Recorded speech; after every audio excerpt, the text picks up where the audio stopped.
यह कहानी एक हंसते खेलते परिवार की है जो केवल 7 मिनट के अंदर उजड़ जाती है। 7 मिनट के अंदर एक नहीं, दो नहीं, तीन नहीं, बल्कि एक ही परिवार के 4 लोगों की हत्या कर दी जाती है। और ये हत्या की खबर सुनने के बाद, फैलने के बाद चारों तरफ एक सनसनी सी फैल जाती है। लोग जानने के लिए ये उत्सुक रहते हैं, ये जानना चाहते हैं कि आखिरकार ये जो हत्याएं हैं वो किया किसने है और क्यों किया है, इसके पीछे की वजह क्या है। नमस्कार दोस्तों, मेरा नाम वैशाली पांडे है और आज की जो मैं सच्ची घटना आप लोगों को सुनाने जा रही हूँ वो उत्तर प्रदेश की है। इस कहानी की शुरुआत उत्तर प्रदेश के रायबरेली में रहने वाले एक युवक से होती है जिसका नाम सुनील कुमार रहता है। वह एक गरीब परिवार से रहता है। उसके पिता मजदूरी करते हैं और वह खुद मजदूरी करता है। गांव गांव में घूम कर के फेरी फेरी वाले का काम करता था। मनरेगा में भी मजदूरी करता था। सुनील की शादी 12 अप्रैल 2016 को एक पूनम नाम की लड़की से हुई थी। शादी के बाद भी सुनील नौकरी करने की तैयारी करता था। वो मजदूरी भी करता था और रात में आकर के वो कड़ी मेहनत करके पढ़ाई भी करता था और एक दिन उसकी जो मेहनत होती है वो रंग लाती है। सुनील को उत्तर प्रदेश की पुलिस विभाग में नौकरी लग जाती है और वहाँ पे वो नौकरी करने लग जाता है। पर सुनील को पुलिस की नौकरी शायद उतनी अच्छी नहीं लग रही थी, इसलिए वो उसके साथ तैयारी भी कर रहा था। और 10 दिसंबर 2020 को उसकी नियुक्ति उत्तर प्रदेश के शिक्षा आयोग में हो जाती है और उसकी जो पहली पोस्टिंग होती है वह बीएसएस ऑफिस में होती है, जो कि उसके घर से 35 किलोमीटर की दूरी पर था। दूर होने की वजह से सुनील अपने परिवार को लेकर के रायबरेली के मिटिया इलाके में जाके रहने लगता है किराए पर। वहीं पास में ही, बगल में ही एक चंदन नाम का लड़का भी किराए पर रहता था। चंदन उसकी बेटी को खिलाने के लिए हमेशा उसके घर आता जाता था। धीरे धीरे उसके घर आते जाते चंदन और पूनम में नज़दीकियाँ बढ़ गई और नज़दीकियाँ इतनी बढ़ गई कि उन दोनों में प्रेम प्रसंग चलने लगा। चंदन पेशे से मैकेनिकल इंजीनियर था। वह मैकेनिकल इंजीनियर था, उसके साथ ही लैब टेक्नीशियन भी था। वह सीटी स्कैन, एक्सरे आदि प्रकार की मशीनों को बनाता था और इन सब से वो अच्छे खासे पैसे कमा लेता था और वो सारे पैसे पूनम पे लुटाता था। और बस यही नहीं, वो अपने घर के जेवर वगैरह भी आके अपनी उसी पूनम को दे दिया था।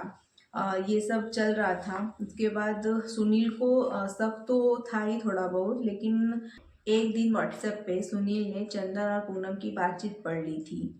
सुनील का जो शक था वो सच में बदल गया था। सुनील ने चंदन और पूनम दोनों को बहुत समझाया पर चंदन नहीं माना। अंत में सुनील परेशान होकर के अपने परिवार को बचाने के लिए रायबरेली से 12 मार्च 2021 को अमेठी में ट्रांसफ़र ले लिया और अमेठी जिले के सिंहपुर पनोना के कंपोजिट विद्यालय में तैनाती हो गई उसकी। लेकिन चंदन वहाँ भी आ गया। चंदन ने उसका पीछा नहीं छोड़ा और वो वहाँ भी आ गया। पर चंदन ने ऐसा वहाँ पे दिखाया कि अब चंदन और पूनम के बीच में कोई संबंध नहीं है। अब चंदन एकदम नॉर्मल हो गया था और जो सुनील है वो पुलिस में पहले था। इसकी वजह से वो जो अपनी पत्नी पर थोड़ी सी निगरानी और बढ़ा दी थी।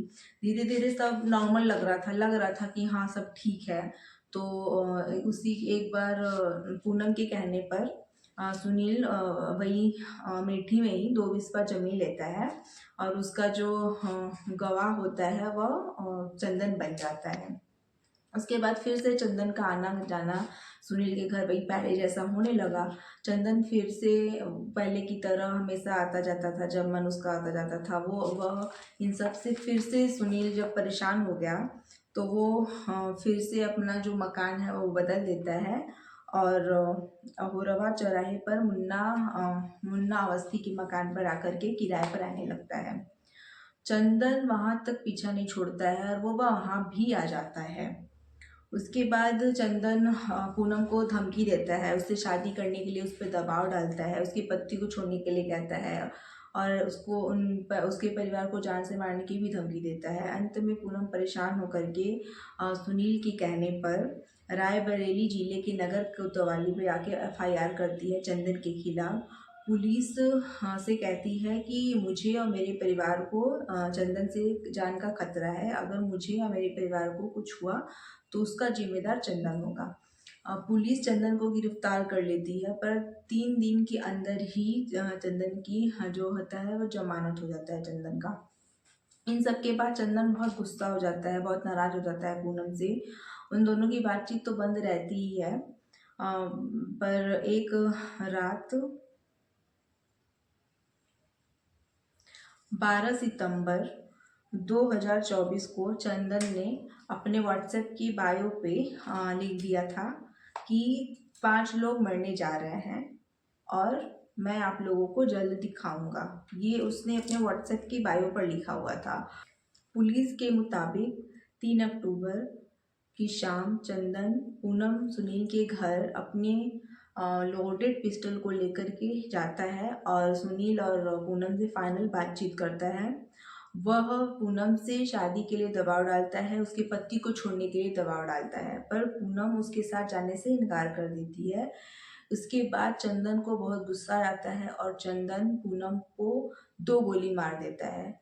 अपनी पत्नी को बचाने के लिए जब सुनील आगे बढ़ता है तो चंदन उसको भी 3 गोली मार देता है। उसके बाद जो उसकी बड़ी बेटी है दृष्टि, जिसकी उम्र 5 साल होती है, वह आती है, अपने पापा से लिपट जाती है। चंदन उसको भी 1 गोली मार देता है। और बस यही नहीं, पीछे से उसकी जो छोटी बेटी होती है जो केवल 1.5 साल की होती है, चंदन उसको भी नहीं छोड़ता है और उसको भी गोली मारकर उसकी भी हत्या कर देता है। इन चारों की हत्या करने के बाद चंदन खुद को भी मारना चाहता है, वो खुद सुसाइड करना चाहता है। वो खुद को मारने के लिए अपना पिस्टल उठाता है, लेकिन उसकी अपना जो पिस्टल वो चलाता है तो उसकी जो स्प्रिंग होती है वो छटक जाती है, जिसकी वजह से पिस्टल नहीं चल पाती है। चंदन घबरा जाता है, वहाँ से डर के भाग जाता है। उस टाइम जो टाइम था शाम का ना, नवरात्रि का टाइम था, उस टाइम रात की संध्या की आरती हो रही थी, बहुत गाने बज रहे थे, शोरगुल बहुत था। इसकी वजह से जो गोली की आवाज़ है वो लोगों को सुनाई तो दी थी, पर लोग समझ नहीं पाए थे कि आ किधर से रही है। और जब लोगों को समझ में आया कि जो गोली की आवाज़ है ये तो टीचर सुनील के यहाँ से आ रही है, वो लोग भाग के जाते हैं। वो लोग जब भाग के वहाँ पे जाते हैं तो वो लोग जो वहाँ का दृश्य देखते हैं उससे उन लोगों की आंखें खुली की खुली रह जाती है। सब लोग घबरा जाते हैं। उन लोगों वही लोग पुलिस को खबर करते हैं। पुलिस वहाँ पर आती है और लाश को हिरासत में लेती है। उसी रात चंदन का एक दोस्त रहता है, पुलिस के हाथ पकड़ा जाता है। जब उससे पूछताछ होती है तो उसका दोस्त बताता है कि चंदन पूनम को पसंद करता था, पूनम भी चंदन को पसंद करती थी, दोनों में बातचीत होती थी, लेकिन पूनम फिर बात करने से मना कर दी थी। उसके बाद चंदन उसको इमोशनल ब्लैकमेल करके खुद की कनपट्टी पे गन लगा के धमकी देके कि बात नहीं करोगी तो मैं खुद को जान से मार दूंगा, धमकी दे करके उससे बात करता था।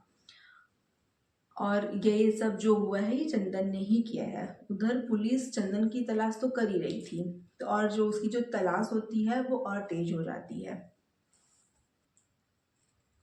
फिर चंदन 10 अक्टूबर 2024 को गौतम बुद्ध नगर जिले में टोल प्लाजा के पास पकड़ा जाता है। उसको एसटीएफ के द्वारा पकड़ा जाता है। पूछताछ के बाद वहाँ से वो भागने की भी कोशिश करता है, पर वो भाग नहीं पाता है। उसके बाद जब पुलिस उसको हिरासत में लेती है, उससे पूछताछ की जाती है, चंदन अपने गुनाह को कबूल करता है और कहता है कि हाँ ये सब उसने ही किया है। और वो ये भी कहता है कि उसको पछतावा हो रही है ये सब करके, उसने जो भी किया सही नहीं किया, वो गलत है। पर उसके पछतावे से अब कुछ नहीं होगा। उसने 4 हत्याएं कर दी हैं। मतलब पूनम की तो की, लेकिन उसने उसके साथ उसकी 2 बच्चियों को, जिसमें उन दोनों की कोई गलती नहीं थी, 2 मासूम बेटियों की उसने हत्या कर दी। उसके पछतावे से वो जो 4 हंसता खेलता परिवार वो लोग वापस नहीं आ जाएंगे। पुलिस तो हिरासत में ले ली है, पर ये जो खबर है ये मीडिया के द्वारा, सोशल मीडिया के द्वारा, अखबार के द्वारा इतनी ज़्यादा फैल गई थी, इतनी ज़्यादा चर्चित तो ये मामला हो गया था कि ये जो हाँ, ये जो घटना है ये एक राजनीतिक रूप ले लिया था। इसमें बड़े नेता अभिनेता भी शामिल हो गए थे और न्याय का डिमांड कर रहे थे। और इसमें जो सरकार है वो सुनील के परिवार को सहयोग भी की है। बस मैं तो यही उम्मीद करती हूँ कि सुनील को और सुनील के परिवार को न्याय मिले, जो न्यायिक व्यवस्था है वो अच्छे से न्याय करे, अच्छा उसको जो चंदन को कड़ी से कड़ी सजा दे। दोस्तों, आज की जो मेरी सच्ची कहानी है वो आप लोगों को कैसी लगी आप लोग मुझे ज़रूर बताइएगा। अब मैं आप लोगों से मिलूँगी अगले वीडियो में एक नई कहानी के साथ। धन्यवाद।